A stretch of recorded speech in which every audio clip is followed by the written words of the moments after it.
Hey, we're back again with Atlanta Cultures Podcast with your host, Moss B. And I got a special guest today, man. He's near and dear to my heart because he's from the east side. Some of y'all know him as Wicked. The new guys might know him as Galaxy Wit. But he in the building, man. What up, partner? Man, I'm gonna open it up like this right here. See, they all know we got the steel, we got ties and nails and Tomerville. I know you real, you hold your own in any hood.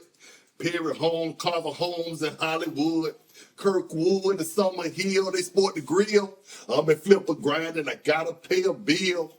I packed steel, got no time for the switchblade.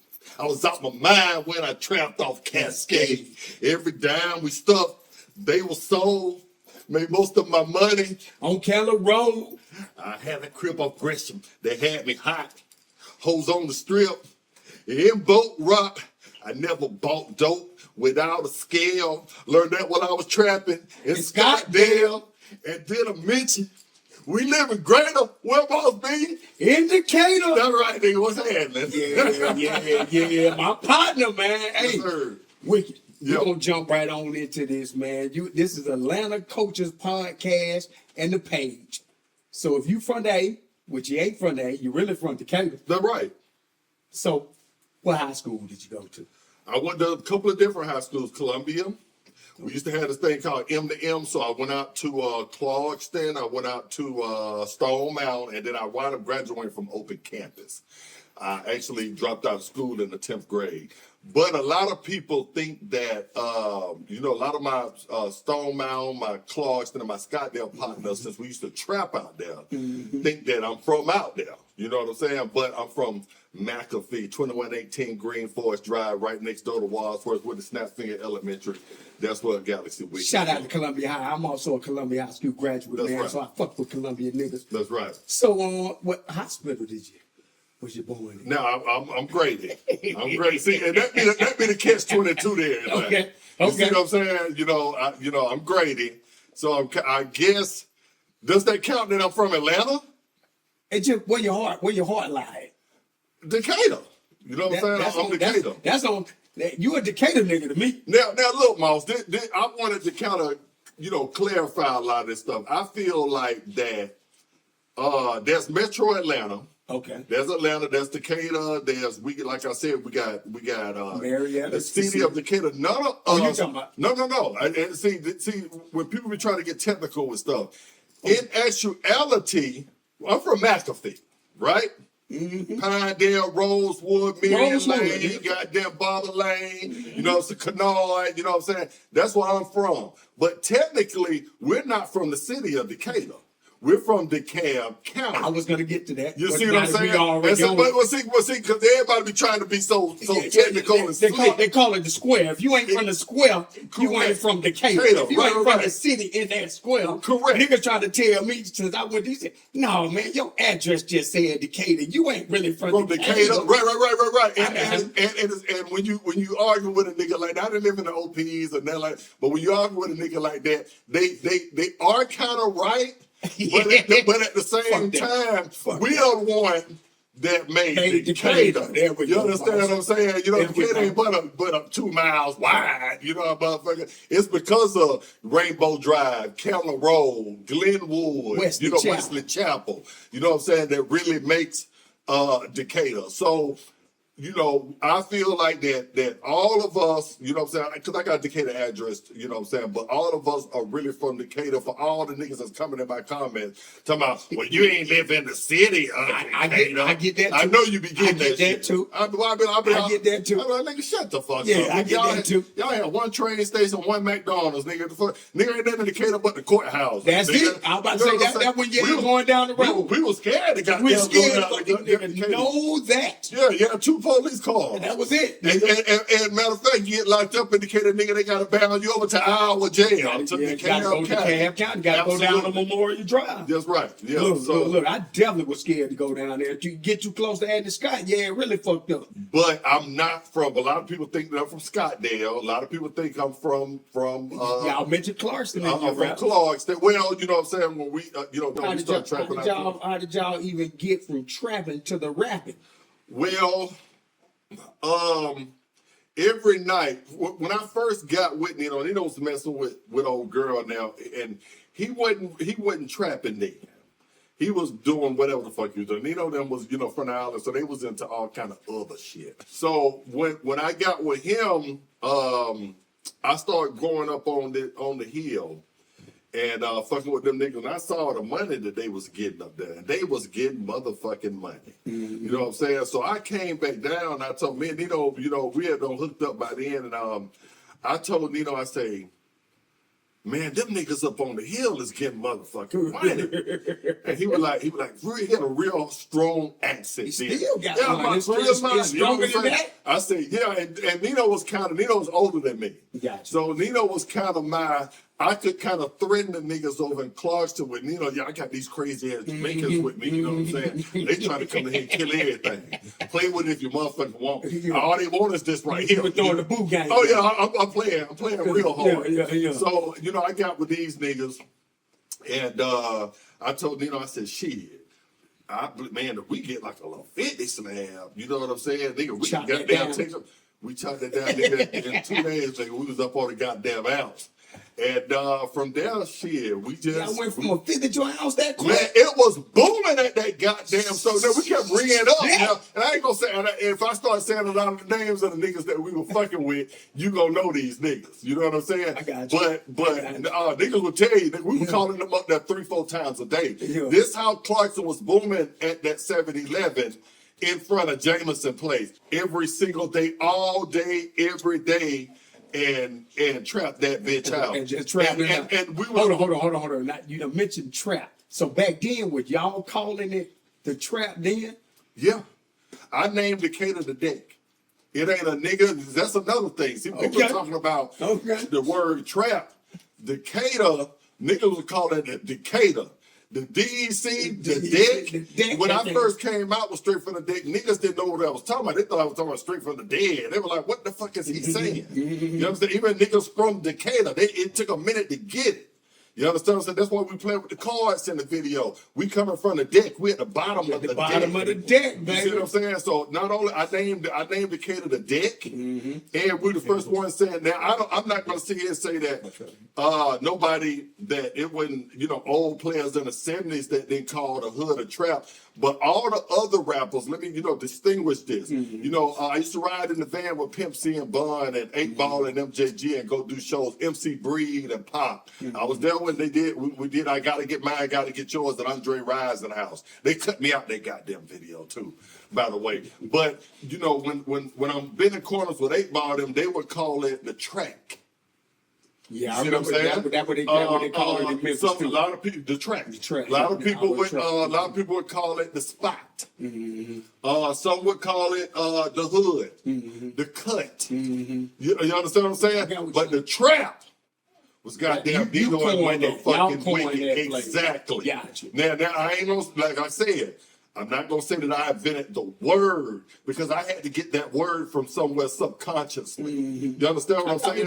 But I was the first one putting that motherfucker on wax and consistently putting it on wax so niggas understood and picked up what the fuck a nigga was talking about. I know when the biggest thing was when I was in high school, how much influence y'all had on me was all I wanted to do was jump back into '98 and hit McAfee dipping. Yeah. So every time I left Columbia High School, I would put that on and lean back. I didn't have a '98, but I had a Buick Centric, and I leaned that thing all the way back playing that. Yeah. So the influence that you had on Decatur, see, y'all was like our hero. So let me say, when I'm young, y'all rap, of course, everybody wanted to have different rappers. I used to listen to the Fresh Party, but it was always either New York, then Atlanta got on. Right. But I'm from Decatur. Right. I grew up in Emerald Estates. Right. I grew up, and I said, who the hell are my heroes? Right. Then, and I'll never forget, the first time I heard from y'all, the message for the president. Yeah. And then I said, oh, I done found me some Decatur heroes, boy, I'm about to get behind. Yeah. So every day we would try. We'd be on Rosewood. This is a little trap house. Yeah. I just want to let you know I want to give you your flowers and the Yeah. influence you had over me in music and how much I was a fan back then. Right. You got what I'm saying? I was a fan. You was a young buck. I was You a young were buck. years younger than me. Yeah. So I ain't gonna say my age. So you probably don't came a little bit after I was definitely after. But I just wanted to give you flowers and then go a little. I just wanted to give you those flowers because even to this day, I got a homegirl named Teresa. Shout out to Teresa. Okay. Went to Savannah State with me, and she from that square. Right. Remember you saying how you made that? We made the outside that. Right. Whenever we go do a party at Savannah State or anywhere else, the first thing she gonna make sure they play is that straight from the deck. Yes, sir. So now this is the question I want to ask you with the straight from the deck. Okay. When y'all put that song together and it blew up and all the Decatur got behind you, how did it feel? And tell me the process of going through with making that song. Well, we had already had 2 albums out that we had did through Itchy Bun. We have an album called Draw the Line. Draw the Line was the first one, then it's Full Blooded. Then we have Full Blooded. Actually, there was 7 of us of the Ghetto Mafia at first. There was Shorty, Gunshot, Vex. We had the first female rapper. Her name was Ganja. I'm gonna post a picture of it. You'll see we took a picture in Bowen Homes back in the day. Okay. And all of us together. And me and Nino. And everybody kind of over the years, people think that, you know what I'm saying, like on Monday we put a group together, then on Tuesday we came out. This was years in the process. So within those years, people fell off for different reasons. Some people went to the military. Some people, you know, they started a construction company. But everybody had their different reasons for, you know, it wasn't happening. It wasn't happening fast enough. For them. Exactly. So when it all boiled down, and on that Draw the Line album, you can hear all of us on there. You can hear Ganja on Cost to Be the Boss if you listen to that. She's the first female. Okay. You can hear Gunshot on the song Draw the Line itself. I draw the line, nigga, by pulling out this 9. Nigga that wants that and get automatic one of that they spine. So you can hear all the different you know, the guys when we're all together. So like I said, everybody start falling off. Full Blooded Niggas was when Nino and I, everybody had them pretty much left by then. So it was just us two. So we had our sound changed from Draw the Line. When we first dropped Draw the Line, we had a heavy influence from New York, from you know, a Tribe Called Quest, from Leaders of the New School. You understand what I'm saying? We had a real heavy. It was more hip hop. It's because that's what was popping at the time. You understand what I'm saying? Full Blooded was Full Blooded was when me and Nino really fell into our sound. Kind of like Tupac when he first started with Digital Underground. If you go back and listen to all that old music, he wasn't Pac yet. You understand what I'm saying? And so once we got with Full Blooded, we said, man, well, you know, everybody don't fell off. And you know, I got a lisp, so I couldn't really do no Busta Rhymes shit anyway. Gunshot was the man at that. You understand what I'm saying? So I said, man, we got to figure out something. So that's when we started doing the 1-2 flow that kind of fit more of my talk pattern. I'm a country ass nigga from Green Forest Drive. You know what I'm saying? Right next to the farm work. You know what I'm saying? So I had to figure out a flow that was easy for me to you know get it out.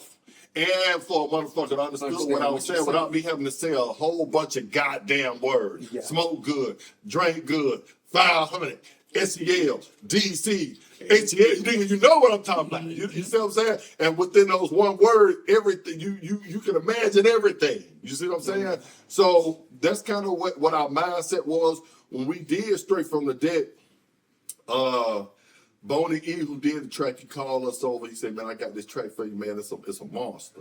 You know what I'm saying? It's the old Al Green, but you know what I'm saying? But I played everything. A lot of people also think that Straight from the Deck was a sample. It's not a sample. Matter of fact, when people come, they played it on the show Atlanta. It was on the grand finale on FX. And they were shocked that they had to come to us to actually clear the song. They thought they could probably go over our head and go back. But no, Boney E played every single, all the drums, all the music, He was a real every single musician. he was a real musician. Not one note comes from a sample in there. So he plays. So that's why it sounds it hits different. Yeah. You understand what I'm saying? Not like a live instrument. Absolutely. You know what I'm saying? So and just and the track too, not just the guitar, the everything. He redid it and got it as close as he could. You know what I'm saying? So it made it sound. It gives it its own bounce, its own flavor. You know what I'm saying? Yeah. So when we got in there, we heard that motherfucker. I'm like, God damn, that motherfucker hard. We called over Lil Flavor. Another misconception is people think it's a girl on the hook. It's not. Straight from the deck. It's not. That's not a girl singing that. Slang. That's Lil Flavor. Lil Flavor. I remember Lil Flavor. Yeah, that's Lil Flavor. But people will swear me down to my own song, man. What's that girl that's singing on the hook? No, that was Lil. Yeah, that's Lil. That's a boy that's singing on the hook. That's real. Yes, sir. Because that is our Decatur anthem. Yeah, and shit, when that dropped, Sharon, shout out to Miss Sharon, man. Sharon played that every night at O'Reilly's. That's the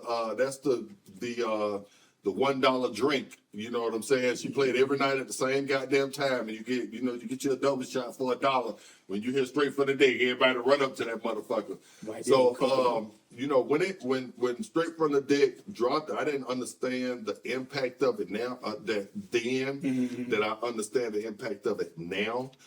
Seeing when y'all dropped on Atlanta Culture, y'all dropped last week the video, and y'all said some powerful shit on it. Crazy. Oh no, definitely sick. And to be honest with you, I made a comment on that. I said this really hit home, and what I meant in that comment is that nobody has dressed it up quite the way y'all did. You know what I'm saying? I have got my flowers from different people, you know what I'm saying, and different sites and stuff. Shout out to B High, you know what I'm saying? He's one of the first people that reached out to me when everybody was saying I don't fell off, and you know what I'm saying? And B High said, you know what, nigga, that's value for you. I'm gonna show you that there's value.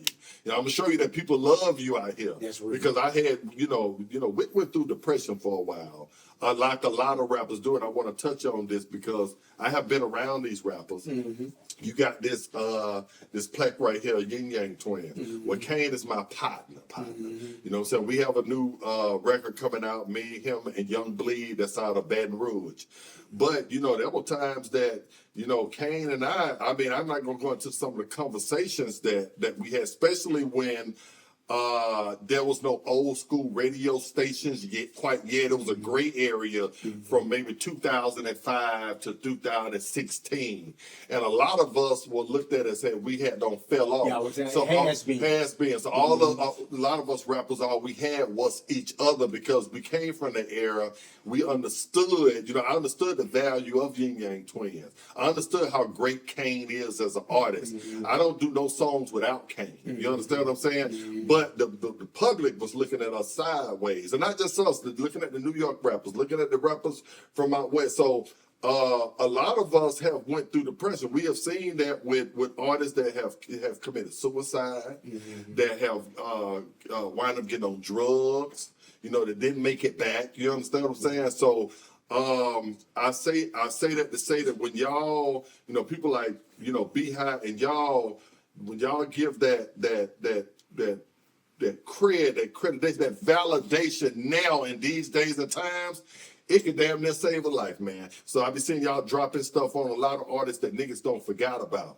That shit means a lot to a motherfucker. So that's what I meant by it hit home. Well, we appreciate it, and we do it for the artists that people have forgotten about. Yes, sir. They're still dear to our hearts, and that we know they were great. Yes, sir. In Atlanta. You've been around for doing music for quite a while now.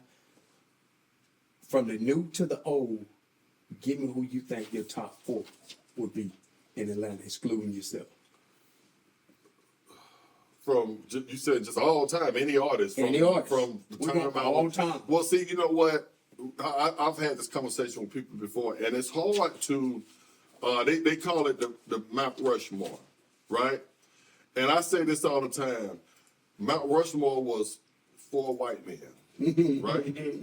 Why can't we have a Mount hip hop to where it ain't let's just lose the Mount Rushmore period and put our own thing, Mount Kilimanjaro or some shit, and put way more artists up there. Now, to placate you because there's so many different eras. So Sade would mean a lot different than Future would, and so to be able to to just say four is almost impossible let me rephrase unless you put it into a context of bass music, player music, gangster music. I would put the hard boys. I'm with you. So let me rephrase. I can bring the question back. Okay. Let me rephrase.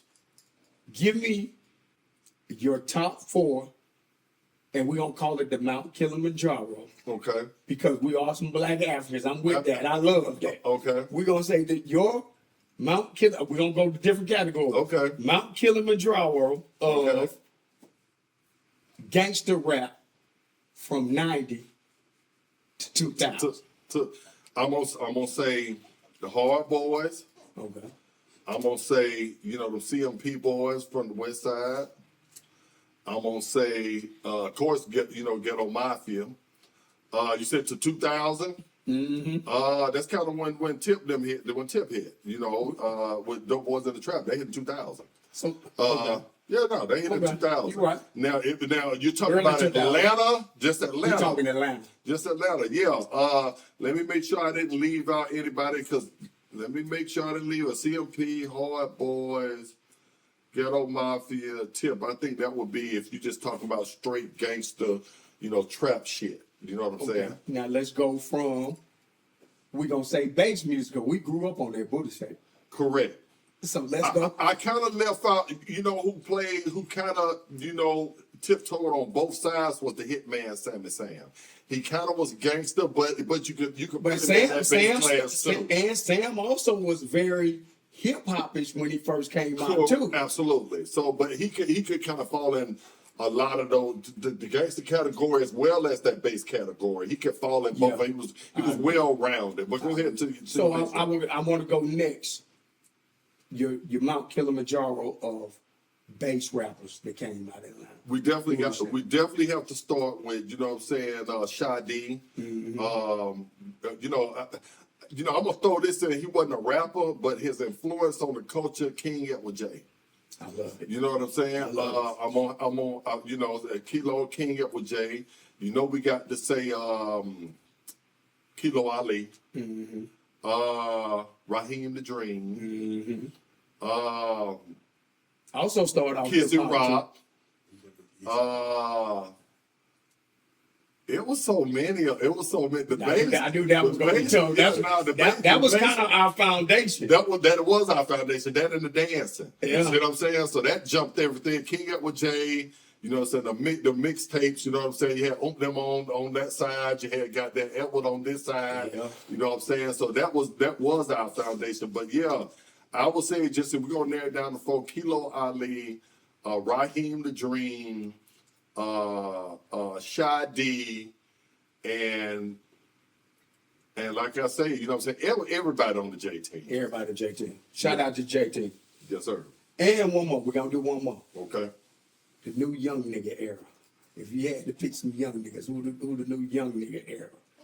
Well, we forgot just, you know what I'm saying? We're gonna do another category too. And these are just the pioneers, the niggas that kind of put the A on the map, and that would be, I'm gonna throw that in. That's gonna be my Goody Mob.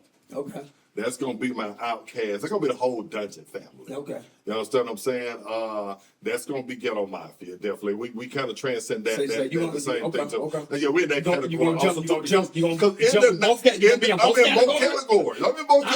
I'm with you. Because at that time, debate coming off that y'all one of the forefathers. Coming off that bass era, it still wasn't nationwide. It wasn't a national thing like it. Motherfuckers really digging us in New York and Cali and stuff. And that started in '93. with Cass with Players Ball on that Christmas album. Yes. With us in '93 with Draw the Line. You understand what I'm saying? Straight from Deck didn't come out to '95, '96. We dropped Straight from Deck 2 different times. You see what I'm saying? So I know in the '90s there was only 3 groups that you could fucking book out of Atlanta that was there. We all did shows together. 8 Ball and MJG, Pimpin' Bun, Goody Mob, Outkast, Ghetto Mafia. Period. Young Guns. Jeezy is probably my favorite rapper. He's not young, so he's in that. I have to, give him a shout out and him and Gucci for what they did. But young niggas, I'm gonna say Future, of course. I mean, here's a tidbit, another thing for y'all that you may not know. I was the first person to have Future on a record, on an album. My album was called Wicked the Hood Show. His name wasn't Future, his name was Meathead at the time. He's on a song called Second Generation Dungeon. Absolutely. He's on a song called Don't Impress Me, Nigga. He didn't even rap like it. If you go back and listen to it now, you're not gonna know who the fuck it is. So you can sound like a whole nother nigga. You understand what I'm saying? Ain't what the Future that you know yet. So if you're listening for the sound, but I would have to say, I would have to put Future on there. I would have to, 21 is solid. Let me think. Thugger. Thugger came with a whole another thing. Let me make sure I ain't leaving nobody. It's a lot of things. Now, I fuck with my little Scott there homie Joe Green. You know what I'm saying? He might not be as big as he might not be as big as everybody else, but you know what I'm saying? Absolutely. And grinding. Let me see who else. It's so many of them young niggas. One more thing I want to ask you too is, now this is some current news going on. We're gonna talk about Pac-Man Jones. Deserved. And how he just blatantly disrespected Decatur and just say, no, nigga, he didn't just say Decatur, he said East Side. He said, I don't fuck with nothing from the East Side, all y'all East Side, nigga. We don't fuck with none of that shit. Right. Which I kind of feel like I don't fuck with nothing from the West Side, nigga. But but for real, how did you feel when Batman was in there? And I know that's one of your pops. Now, a lot of people, hit me up and they like, Galaxy, you need to address, you being the mayor of Decatur, you know what I'm saying? You need to address the Pac-Man, what Pac-Man is saying. At the beginning of this, we just did this interview, you know what I'm saying? I dropped that indicator on it, I dropped that straight from the deck, you know where I stand. But I'm gonna tell you that Pac-Man is playing for the camera for one thing. Pac doesn't feel the way, this is entertainment. People cannot never ever forget that. Pac is trying to sell a podcast. Pac is trying to stay, relevant, you know what I'm saying, just like a lot of us are, so we say certain things. I'm gonna give you a quick story, and this is my, dealings with Pac-Man. Okay. We did a song called Clean in My Chevy. And I looked up, this is when he first got drafted. He was in the league. He was with Tennessee Titans. So Pac brought all the cars out to my video shoot. I actually did the video in he had the yellow, I want to say it was the Cutlass 223 back then with the Pac-Man on the seat. See, Pac-Man, I knew you messed with these stars. No, for real, dead ass. And so, I actually did the video. He signed the jersey for me. Nigga, I put the jersey on for him, the video. I rode in the Pac-Mobile. He stayed there from morning to the night of that video. The Pac that I know now, don't get me wrong. I'm not in, having Thanksgiving dinner with Pac-Man. We not, best friends or anything. But, seeing Pac-Man in the streets when I do see him, or when I have ran across him, he's the type of guy that will give you the shirt off his back. And I know a lot of people may be mad about me saying that, but like I said, I would preface it by saying this is entertainment. You just keeping it real. You understand what I'm saying? And he has never, he has never disrespected me. I ran across him in the club a few times. Everything is, hey man, I got that wet. You know what I'm saying? So you know, to all my Decatur people that and East Side people that are you know, up in arms about this right here, unless Pac-Man is paying your goddamn mortgage or your car note or something, 100. fuck that shit. You understand what I'm saying? You shouldn't be losing no sleep about you know what a nigga say anyway, because I can tell you one thing: Pac-Man is not losing no sleep over this shit. Not he one is week. laughing like a motherfucker when he goes to bed, and like I said, you know. At the end of the day, you know, I you know, from me, my perspective, that if you know, if Pac-Man saw you dying in the streets, he ain't gonna care what side that you from, he will save your life. Gotcha. Hey man, this been another episode of Atlanta Coaches Podcast, and we appreciate you coming out with me, man. Man, I My appreciate big that. brother, man. Yes, sir. I love you, man. I appreciate it, man. Yes, sir. We out of here. Man, let me get one Hold real on. shout out before Yeah. we get up out of here. I do want you to give out all your Yeah, I ain't got a information. lot. I ain't got a lot. You know, I'm at the real Ghetto Mafia, but I want to, you know what I'm saying, shout out, like I said, Be High ATL, man. You know what I'm saying, that, you know, that channel meant a lot to me, you know what I'm saying, and it meant a lot to the culture and y'all here at Atlanta Culture, man. Like I say, you know, I don't know if y'all understand the worth of what y'all are doing in the streets, but y'all are going to look back at this in, you know, 9, 10, 15 years, and it's going to be y'all straight from the deck moment. Y'all are, you know, pioneering some shit, and you don't feel it when you're in the midst of doing it. You understand what I'm saying? So don't take it for granted. You know what I'm saying? Keep on pushing. For all the people out there, you know what I'm saying? You know, help. You know what I'm saying? I call it look, like, and share their videos. Come over to Be High ATL, look, like, and share those videos so that we can keep this culture alive. 100%.